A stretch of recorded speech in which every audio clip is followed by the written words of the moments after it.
नमस्कार, आप देख रहे हैं नेक्स्ट 9 लाइफ। बात करेंगे आज के प्रोग्राम में श्रद्धा केस की 6000 से भी ज़्यादा पन्नों की चार्जशीट में धीरे धीरे उस रात की कहानी साफ हो रही है जिस रात इस पूरी वारदात को अंजाम दिया गया। आज के इस प्रोग्राम में जिक्र करेंगे श्रद्धा वालकर के केस में चार्जशीट ने आखिर कौन से नए खुलासे किए हैं। इस पूरी रिपोर्ट में सबसे पहले आपको बताते चले कि श्रद्धा के कपड़े जिस गाड़ी में फेंके गए थे उस गाड़ी की पहचान कर ली गई है। 2 ऐसे स्पॉट्स को भी पुलिस ने अंकित किया है जहां पर सर्च ऑपरेशन जारी है। ये स्पॉट वो हैं जहां कचरे फेंके जाते हैं। देखना ये होगा कि आगे आने वाले दिनों में श्रद्धा के कपड़े जो हैं वो बरामद कर पाती है पुलिस या नहीं। दूसरी ओर आपको बता दें कि इस पूरे वारदात को अंजाम देने के बाद श्रद्धा वालकर केस में आफताब पूनावाला ने कोर्ट को और पुलिस को गुमराह करने की भरपूर कोशिश की। दरअसल जब फॉरेंसिक टीम ने श्रद्धा वालकर के केस में घर की छानबीन की, खून के धब्बे बरामद करने की कोशिश की, तो आफताब पूनावाला ने बड़ी ही सफाई से उन धब्बों को छुपा दिया था। पुलिस और फॉरेंसिक टीम भी हैरान है, आखिर कौन से ऐसे केमिकल का इस्तेमाल किया गया जिसके बाद तमाम कोशिशों के बाद भी खून के धब्बे अभी तक बरामद नहीं किए गए हैं। आपको बता दें कि पुलिस और फॉरेंसिक टीम जब खून के धब्बे पहचान करने के लिए किसी क्राइम सीन पर जाती है तो वो बेंजीन नमक का इस्तेमाल करती है। ये एक तरीके का केमिकल होता है जिसके छिड़काव के बाद खून का लाल रंग सामने आ जाता है, मगर बार बार इस केमिकल का इस्तेमाल करने के बावजूद फॉरेंसिक टीम को अभी तक खून के धब्बे बरामद नहीं हुए हैं। हालांकि कुछ खून के धब्बे केवल किचन से बरामद किए गए, वो भी उस जगह से जहां गैस सिलेंडर रखा हो जाता है। इसके अलावा ना तो बिस्तर से खून के धब्बे बरामद हुए, ना ही रेफ्रिजरेटर से। ऐसे में पुलिस और फॉरेंसिक टीम हैरान है, आखिर आफताब पूनावाला और क्या इस पूरे वारदात में छिपा रहा है, इसका खुलासा भी होना बाकी है। वहीं आपको बताते चले कि श्रद्धा वालकर केस को अंजाम देने से पहले उस रात से पहले की कहानी यानी कि 17 मई की कहानी भी अब धीरे धीरे साफ हो रही है। श्रद्धा वालकर केस में जब आफताब पूनावाला से पूछताछ की गई तो इस बात का भी खुलासा हुआ कि 17 मई की रात श्रद्धा वालकर अपने फ्लैट में लौटी ही नहीं थी।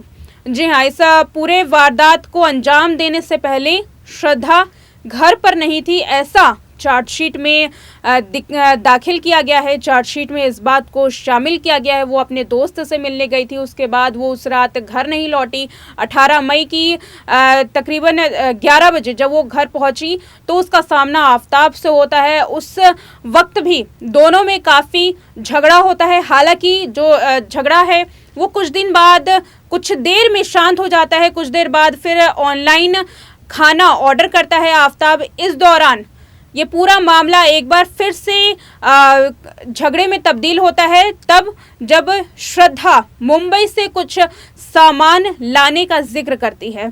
इस बात का खुलासा हुआ है कि श्रद्धा वालकर मुंबई से कुछ सामान लाने का जिक्र करती है आफताब पूनावाला से, और आफताब पूनावाला यही कहता है कि आखिर मैं ही सारे काम को क्यों करूं।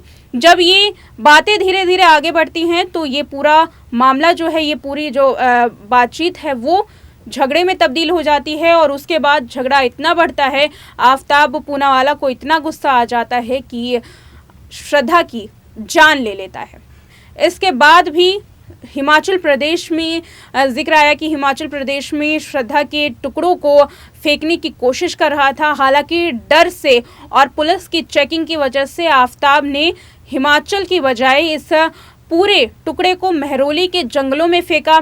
अब इस महरौली के जंगलों में फेंकने का आइडिया आखिर कहां से आया, इस बात का भी खुलासा हुआ है। दरअसल आफताब का एक दोस्त था बद्री नाम का, जिसके घर वो अमूमन जाया करता था। उसकी छत से महरौली का जंगल साफ नजर आता था। जब वो उसके घर जाता तो महरौली के जंगल को देख करके उसे ये आइडिया आया कि श्रद्धा के शव को कहाँ ठिकाने लगाना है। वो धीरे धीरे 18 मई के बाद श्रद्धा के शव को काली पॉली बैग में बांध करके महरौली के जंगलों में फेंकना शुरू कर देता है। और जब ये पूरा संज्ञान में मामला आता है तो वो अपने इस जुर्म को कबूल करता है और बताता है कि मैंने ही श्रद्धा की जान ली है। हालांकि चार्जशीट का बात करें और टुकड़ों की बात करें कि श्रद्धा वालकर केस में जहां 35 टुकड़ों का जिक्र आ रहा था, वहीं चार्जशीट में अभी तक जो बातें लिखी गई हैं उसमें कहीं भी 35 टुकड़ों का जिक्र नहीं किया गया है। पुलिस की ओर से केवल चार्जशीट में इस बात को ही शामिल किया गया है कि श्रद्धा वालकर के 12 से 13 टुकड़े बरामद किए गए हैं, जो कि पिता से DNA सैंपल से उनके मेल खाते हैं। हालांकि वो 35 टुकड़े कहाँ पर में आया है, बाकी के टुकड़े आखिर क्यों नहीं मिले, इस बात का जिक्र नहीं है। और दूसरी ओर जहां श्रद्धा वालकर का सिर अभी तक बरामद नहीं किया गया है, तो पुलिस के सामने आफ्ताब पूनावाला ने यह भी कबूल किया कि श्रद्धा की पहचान छुपाने के लिए आफ्ताब ने श्रद्धा के सर को बुरी तरीके से जला दिया था। हो सकता है कि श्रद्धा के सर को जला दिया गया हो, इस वजह से शायद अब तक ये जो सर है वो बरामद नहीं किया गया। हाँ, अब देखना ये होगा कि इस पूरे केस में श्रद्धा के सर और बाकी टुकड़ों को कब बरामद कर लिया जाता है, क्योंकि अभी तक जो हथियार है और जो बाकी टुकड़े हैं फिलहाल इस पूरे केस में नदारत हैं। पुलिस भी इस बात का खुलासा कर चुकी है। 12 से 13 टुकड़े ही अभी श्रद्धा वालकर के केस में बरामद किए गए हैं, बाकी टुकड़े कहाँ हैं इसका जिक्र नहीं है।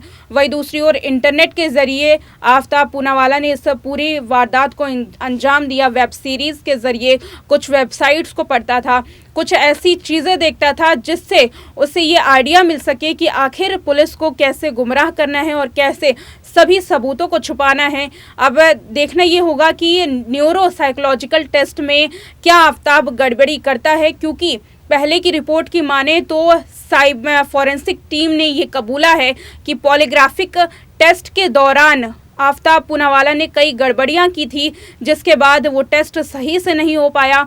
अब न्यूरो साइकोलॉजिकल टेस्ट से भी आफ्ताब पूनावाला को गुजारा जाएगा। देखना होगा कि आफ्ताब इस टेस्ट का कैसे सामना कर सकता है। वहीं दूसरी ओर इन तमाम खुलासों के बाद एक बात साफ हो चुकी है कि आफ्ताब के किसी भी बयान पर, किसी भी कबूलनामे पर विश्वास करना काफ़ी मुश्किल है, क्योंकि अभी भी कई ऐसे राज हैं, कई ऐसे सबूत हैं जो आफ्ताब छुपा रहा है। वहीं पुलिस ये भी कयास लगा रही है कि कुछ ऐसे सबूत जो हैं वो आफ्ताब पहले ही मिटा चुका है, क्योंकि अभी इस पूरे मामले में केवल आरोपी की निशानदेही पर ही शव के टुकड़ों को बरामद किया गया है। हो सकता है कि जो 35 टुकड़ों की बात की कही गई थी, वहां जानबूझकर आफ्ताब उन 35 टुकड़ों को पुलिस को ना मिल जाए, इसलिए उस 35 टुकड़ों की जगहों को वो नहीं बता रहा, क्योंकि अभी तक आफ्ताब की ही निशानदेही पर श्रद्धा के टुकड़ों को बरामद किया गया है। तो हो सकता है पुलिस से संभावना जता रही है कि शायद वो छिपा रहा हो उन टुकड़ों को भी और उन हथियार को भी, जिसकी मदद से श्रद्धा के टुकड़े किए गए। फिलहाल उस हथियार को पुलिस ढूंढने की कोशिश कर रही है। वहीं दूसरी ओर हो सकता है कि अब ये पूरा केस CBI को सौंपा जाए, क्योंकि अभी तक ये पूरा केस जो है वो दिल्ली पुलिस के हाथ में है। दिल्ली पुलिस इसमें संज्ञान ले रही थी, मगर जहां एक और मुंबई पुलिस की लापरवाही भी देखने के लिए मिली और कई सबूत दिल्ली पुलिस के पास अभी तक बरामद नहीं हुए हैं, उनके ज़रिए कुछ बातें जो हैं वो अभी तक सामने नहीं आई है। तो हो सकता है कि CBI को ये पूरा मामला दिया जाए। देखना ये होगा कि अगर इस पूरे केस की जब 7 फरवरी को सुनवाई होती है तो कैसे आफ्ताब पूनावाला पर सज़ा मुकर्रर होगी, या फिर CBI को ये पूरा केस सौंप दिया जाएगा, क्योंकि अभी तक कई ऐसे सबूत हैं जो पुलिस नहीं ढूंढ पाई है। ऐसे में हो सकता है कि कोर्ट इस पूरे मामले को आगे ट्रांसफ़र कर सकती है और CBI को सौंपा जा सकता है। फिलहाल इस पूरी रिपोर्ट पर इतना ही। देखते रहें नेक्स्ट 9 लाइव।